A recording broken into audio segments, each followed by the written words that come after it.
Have you ever wondered why Apostle Joshua Selman is not married? You, the followers, have you ever bothered to ask at his age? Wait a minute. How old is Apostle Joshua Selman? Let's start there. Let me look him up on the internet. Apostle Joshua Selman. Why is he not married? I'm not asking this question because I don't know the reason. I'm asking it so that 44 years old, 25 June 1980, and the brother is still not yet married. He's still single. Not single per se.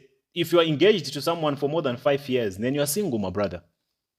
You are just using the engagement ring to fool the gullibles, to make them believe or accept the fact that you are with someone. But in real sense, you are not. As long as there's no official marriage, you are still considered single. Someone else can come and marry your girlfriend. At the moment, you are in an immoral relationship as a man of God that you are. And in this relationship, there are no limits. You are doing everything that a married couple does. It's just that in your case, it's not acceptable. Because if you're a true believer, you shouldn't be indulging in any immoral activity or in any sexual activity outside the bounds of marriage. Those are the true principles of Christianity, of the Bible. Just that we are living in a fast-paced world that has normalized every category of sin. Everything is acceptable now. And do you know why everything is acceptable? Why Christians tolerate each and every sin? No one is held accountable. It's because the leaders that we have, they are the ones who have created an atmosphere that is conducive for sinners. Are we perfect in any way? No, we are not. But at least we should have leaders who hold the sheep accountable. If we can have righteous men leading the church, trust me, the rate of immorality will decrease. But now we have these, your promiscuous spiritual fathers in the Lord, who engage in all these activities without being questioned. Let's not touch the moral aspect of the conversation. Let's focus on the topic of the subject. Joshua Selman, my brother. Listen, I have nothing against Joshua Selman, nothing. I have never listened to his messages because I believe that light and darkness can never meet. As long as someone affiliates to the Freemason, to me, I consider them an enemy of the church, because those secret societies run parallel structures to the official structure of the Church of Christ. The Freemason is a diabolical entity. No, it's not Freemason. It's Freemason. No, Prof, it's not Freemason. It's Freemason. Africans, the way you love to identify yourselves as Europeans, the way you love to sound intelligent and smart when it comes to pronunciation of words that were brought and forced upon you, so alarming.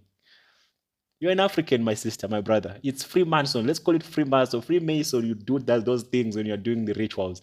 Here we have to give it that vibrant, diabolic tone so that people understand that this thing is deep, this thing is evil. Freemason.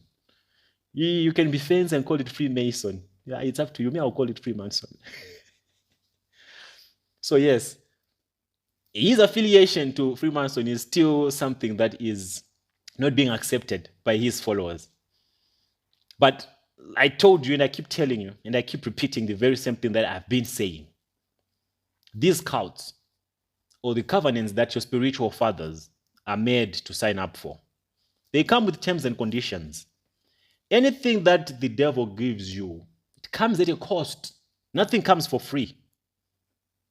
The money comes at a cost. The fame comes at a cost. Connections comes at a cost. You have the world, but it will come at a cost. So the question you probably have now is, so what is the cost?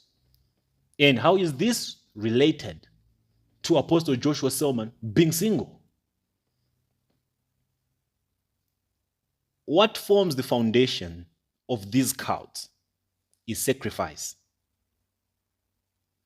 Once you're in a pact to them, you have to give them something of value. And to them, money is not of value. There's no amount of money you can give them that they don't already have. You have to give them something that is dear to you, something that is irreplaceable. I know what you're thinking right now. What is irreplaceable? And what is it that something that is dear to you? If I'm going to ask you right now, what's one thing you love so much? Not a thing, I'm just saying a thing so that you can understand. It's not even your car, because if your car crashes today, you can buy another one tomorrow. If your house catches fire today, you can get another one tomorrow. Insurance can pay you, or you can hustle hard again and build another property. But if your son, if your daughter, if your mother, your sibling, or your relative crosses over to the land of no return, you'll never have them again. You only have one moment in this life to share or to spend with your loved ones. And once that one moment comes to an end, you can't have a second episode. So once someone you love goes, they're not coming back in this lifetime. Maybe in the next lifetime you will reunite. So that's what forms the foundation of these cults. If you are to become affiliated to them, you have to give them something that is of value, and life is of value. So the question you have right now is, so what conditions were imposed on Apostle Joshua Selman that have probably led him not to get married? Does he even have a child? Let's start there. At his age, 40 what? Let's check again. 44 years, old man, no child, no wife. Is it a coincidence? Remember, Joshua Selman only got this link of Duncan Williams not so long ago. It's an advantage if you're joining these cults when you already have an established family and you happen to be a man of God. If you already have an established family, kids that have already grown, you are on the safe side. Those who are at risk are the ones who join the cults, who join the covenants before their first fruits. I don't know if you are hearing what I'm not saying. But what I'm saying is, or what I'm trying to say is, Apostle might be afraid. Indeed, he's afraid. Because obviously when they brought him to the team, to the big team, to the big leagues,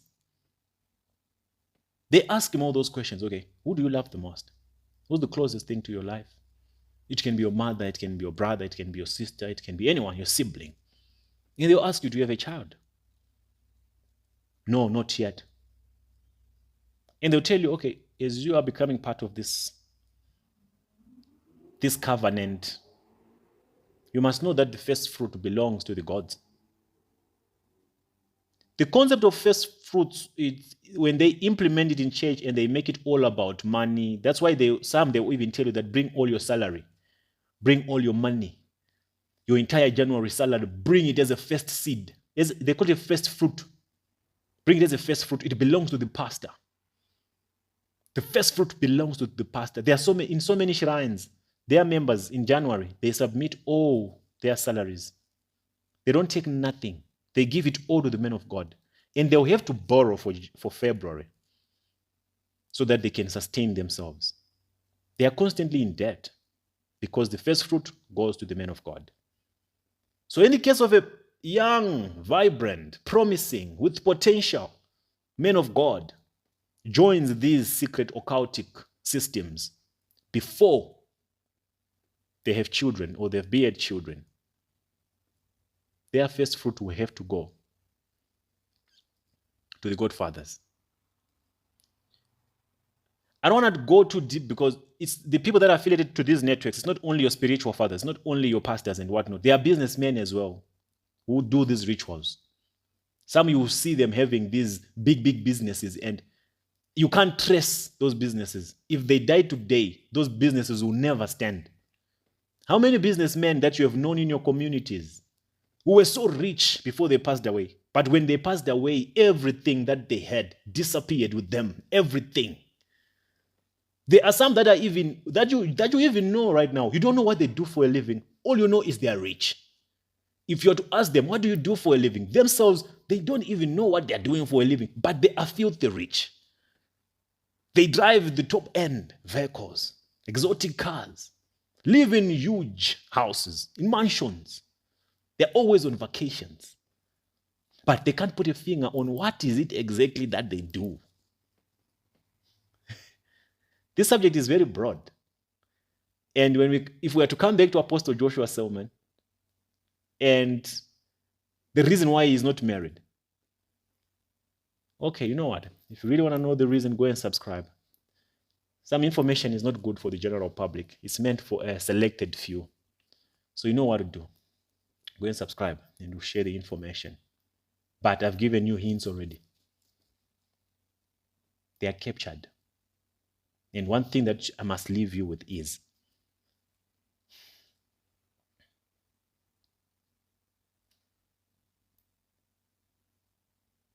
the gifts of the devil comes at a cost. Comes at a cost. And the devil rules over the world. What can you offer him that he already doesn't have? What can you offer him that he already doesn't have, material-wise? Nothing. But your soul is priceless. I'll leave it there. I'll check you in the subscription list. I'm out.